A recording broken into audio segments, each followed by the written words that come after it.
सिलवानी में पुलिस की बर्बरता से रघुवंशी समाज में जबरदस्त आक्रोश है। आक्रोशित रघुवंशी समाज एसडीएम कार्यालय पहुंचा और दोषी पुलिसकर्मियों को सस्पेंड करने की मांग को लेकर एसडीएम पीसी शाह को ज्ञापन दिया। उसके बाद उन्होंने राजमार्ग 44 थाने के सामने चक्का जाम कर दिया, जिसकी वजह से स्टेट हाईवे पर वाहनों की कतार लग गई। वही एसडीओपी ने दोषी पुलिसकर्मियों को सस्पेंड करने का प्रदर्शनकारियों को आश्वासन दिया है, जिसके बाद चक्का जाम समाप्त हुआ। 1 बजे 1:30 बजे विदाउट यूनिफॉर्म कुछ पुलिस वाले घर में जाते हैं और एक सभ्य व्यक्ति के घर में जाते हैं। ऐसा नहीं कि कोई आतंक अपराधी है, उसके घर में जाकर के इस प्रकार की घटना होती है कि उसको लात मार के दरवाज़ा तोड़ना, उसको चड्डी बनियान में ही वहाँ से निर्वस्त्र लेकर के आना और फिर कहीं ले जा कर के दूसरे कमरे में निजी जगह जा कर के उसके साथ मारपीट करना, ये कोई बहुत पुलिस की सभ्य कार्रवाई तो नहीं मानी जा सकती। न ऐसा कोई पुलिस को अधिकार है। पुलिस का काम है लॉ एंड ऑर्डर मेंटेन करना, और यदि लॉ एंड ऑर्डर मेंटेन नहीं कर पाते हैं और उसके विपरीत कार्य करते हैं तो फिर ये कोई ऐसी बात नहीं है कि जिसका कोई सभ्य समाज समर्थन करेगा। हमारे साथ जो हुआ है, हमारे समाज में जो घटना हुई है, उससे हमारा संपूर्ण समाज आक्रोशित है, रोष में है, और आपने अभी देखा कि वो पूरी तरह से आंदोलित भी है। हम प्रयास कर रहे हैं, हमारी इन लोगों से चर्चा हुई है।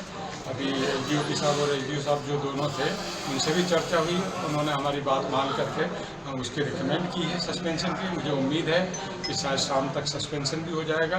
रघुवंशी समाज के एक बालक को आधी रात में पुलिस बिना यूनिफॉर्म के किसी चोरी की शक के आधार पर उठा ली जाएगी। उसके संबंध में हमारे आदरणीय प्रदेश अध्यक्ष जी, राष्ट्रीय अध्यक्ष जी और सभी समाज के क्षेत्रीय पदाधिकारियों और हमारे समाज के प्रमुख जनों ने यहाँ उसको गंभीरता से लिया और चेतावनी देते हुए एक आंदोलन का प्रारूप बनाकर यहाँ इकट्ठे हुए और पुलिस से मांग की कि उनके ऊपर कार्रवाई होना चाहिए।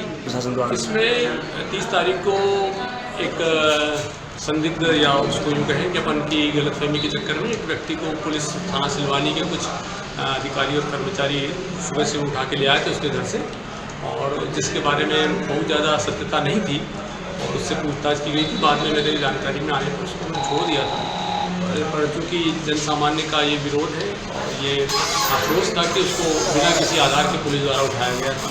इस संबंध में जन सामान्य और जो समाज के लोग उनसे मांग की गई थी कि उन पुलिस कर्मचारियों के विरुद्ध कार्रवाई की जाए और उनको निलंबित किया जाए। इस संबंध में मैंने अपनी तरफ से उचित कार्रवाई को प्रतिवेदन पुलिस अधीक्षक महोदय को